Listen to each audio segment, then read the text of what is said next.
Hello, this is a group presentation about licensed professional counselors. I'm Eric Witt, and I've had the pleasure of sharing this group with the other presenters you will meet today, Michelle Green, Aaron Green, and Sarah Welby. I will begin with a brief overview of the history of the counseling profession. Michelle will then present the various counseling organizations and discuss their membership requirements and ethics.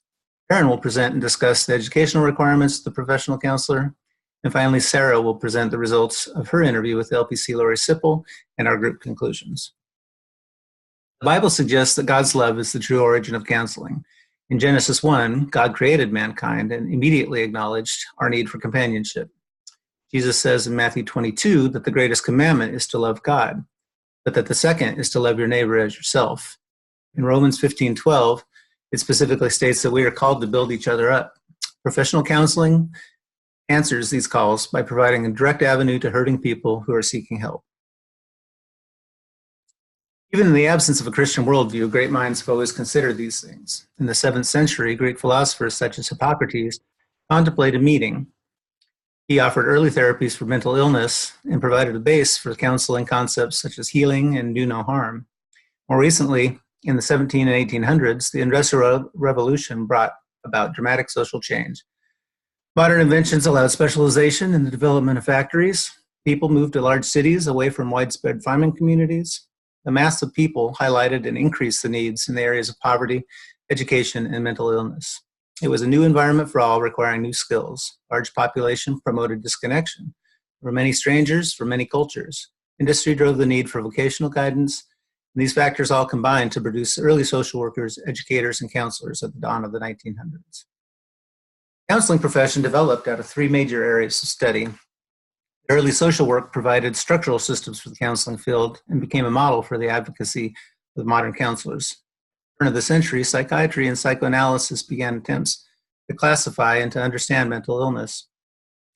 Psychology provided the philosophical basis for counseling, helping people with mental and social difficulties. It produced the counseling theories, research, and methods of application that continued to develop throughout the 1900s. Vocational needs at the turn of the century drove developments in testing theory and produced the first vocational counselors, such as Frank Parsons. His work contributed to the establishment of the National Vocational Guidance Association in 1913. While counseling tended to be moralistic and directive, there was an increasing awareness among counselors of individuals' needs. In 1942, Carl Rogers published Counseling and Psychotherapy, which emphasized the personhood of the client, moved counseling firmly in the direction of client focus. World Wars I and II also had pushed testing to new heights as soldiers were sorted according to their skills and abilities. With the increasing government involvement, counseling associations began to form in the 1950s. The space race between Russia and the US drove efforts to identify scientists and engineers. This resulted in the National Defense Act of 1958, which increased the funding for the training of counselors. The 1960s brought social upheaval with the Vietnam War. 1963, the Community Mental Health Centers Act was passed, making counseling more widely available to the general public. There was development of multiple new theories, applying cognitive, behavioral, and existential approaches. A U.S. Supreme Court decision in 1975 opened the doors of the institutions, resulting in a huge need for counselors in all areas, including in and outpatient, addictions, and emergency services. The growing counseling field became respectfully professional throughout the 80s and 90s, including such milestones as the CACREP accreditation and the establishment of the current form of the ACA. In the 2000s, all U.S. states have now established a standard for licensure. Counselors are considering social effects more heavily, as well as spirituality, family environment, and the impact of large groups. Social justice and multicultural factors are playing increasing roles in counseling as we consider the impacts and the tragedy of terrorism, wars, and even school shootings. Hello, everybody. I'm Michelle Green. I'm going to cover the professional memberships and ethics for professional counselors. Professional counselors become members of the American Counseling Association. The American Counseling Association offers its members many benefits, including professional liability insurance, continuing education classes, including free and discounted classes, access to publications, career search assistance, government advocacy programs, and networking opportunities with other professional counselors, discounts at hotels, and car rentals. The National Board of Certified Counselors is another organization that licensed professional counselors become members of. It offers publications as well and continuing education credits. They also require continued testing and fees.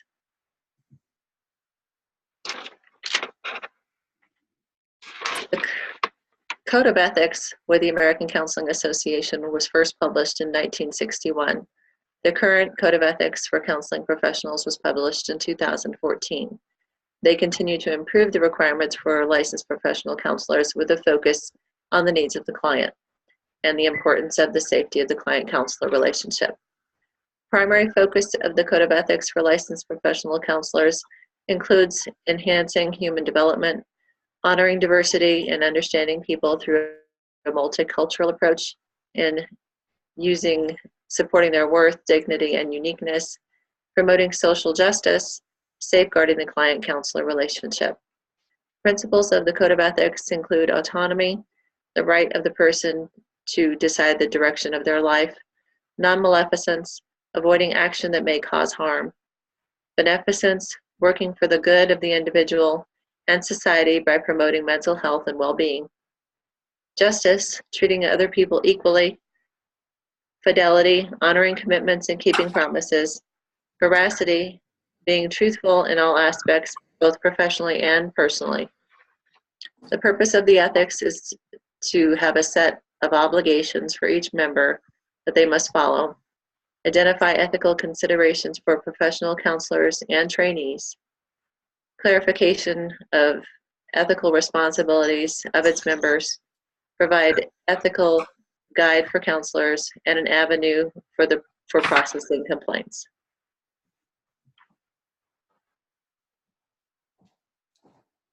Hi, everybody. My name's Aaron Green, and I'll be covering educational requirements.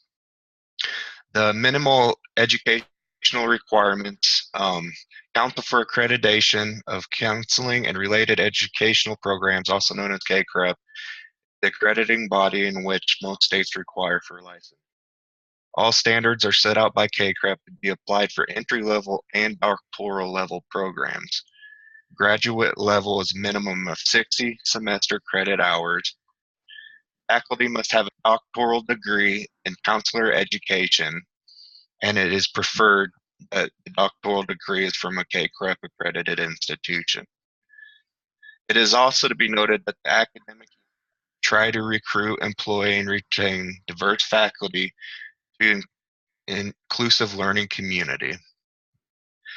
Minimal educational requirements continue.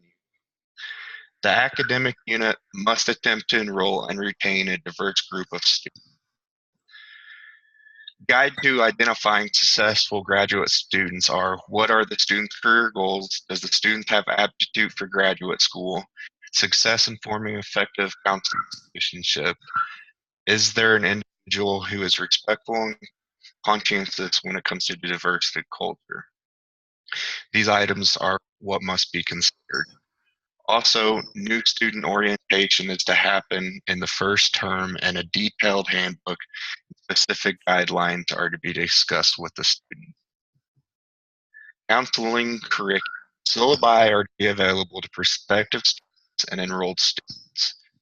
Current counseling research is to be integrated into all the curriculum. There are 8 common core areas required for entry-level counselor graduates. Those include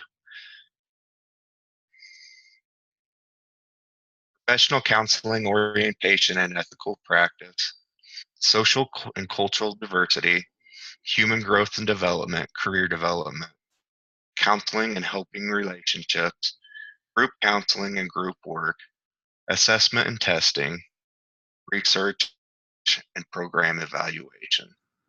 Professional practice. Students are to have liability insurance policies while enrolled in practicum and internship. The practicum, students are to perform 40 block counseling with clients and are to have weekly interactions with their supervisor. Internship. Students are required to complete 600 clock hours supervised counseling. We are expected to complete 240 clock hours of direct service, and again, they're to be supervised. Supervisor qualifications, they must have work experience, they need the required professional qualifications, they also need supervisor training. Supervisors must have a master's degree in the counseling field, and they must have relevant licensure. I'm Sarah Welty, and to give us a personal perspective on the licensing process, I spoke to Lori Sipple, a licensed professional counselor in the state of Alaska.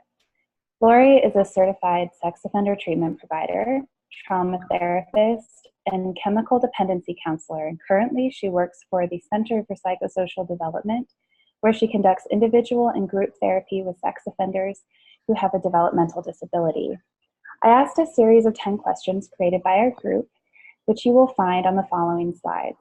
While I have included all of her answers in the slides for your review, I want to focus on just 4 of the questions that are highlighted in red that give us a good impression of Lori's experience. The first question I asked Lori was, why did you choose to become a licensed professional counselor? Lori stated that she wanted a master's level education and wrestled between the decision to study social work or counseling. Ultimately, she felt that social work, while it might be more marketable, counseling was a better fit for her personality. She stated, I don't want to work with societies, I want to work with individuals. And she felt that counselor training would best equip her to do this. The second question I want to highlight is, what were the most significant factors in your choice of clientele? She stated that the most significant factor was her internship placement. She got her internship at the Center for Psychosocial Development, where she now works, but it wasn't the type of work she had imagined herself doing. As a sexual assault survivor, Lori shared that she had always said she could never work with sex offenders. But that first day of her internship, after finishing her first group session, she stated, quote, all of a sudden, I realized I was working with many Alaska Native males who are a part of my own sexual assault history, but I didn't once think about my own trauma or countertransference, end quote. For Lori, who is a Christian, she believed this was a display of the redemptive power of Jesus Christ in her life. The third question I want to highlight is, what do you enjoy most about being a licensed professional counselor? Lori responded by saying that she didn't even really identify herself with her license. Instead, she said that she identified more as a trauma therapist. Most of her clients have suffered severe trauma, and she said that it's an honor for her to be allowed into their journey and that they trust her with the things that they trust her with.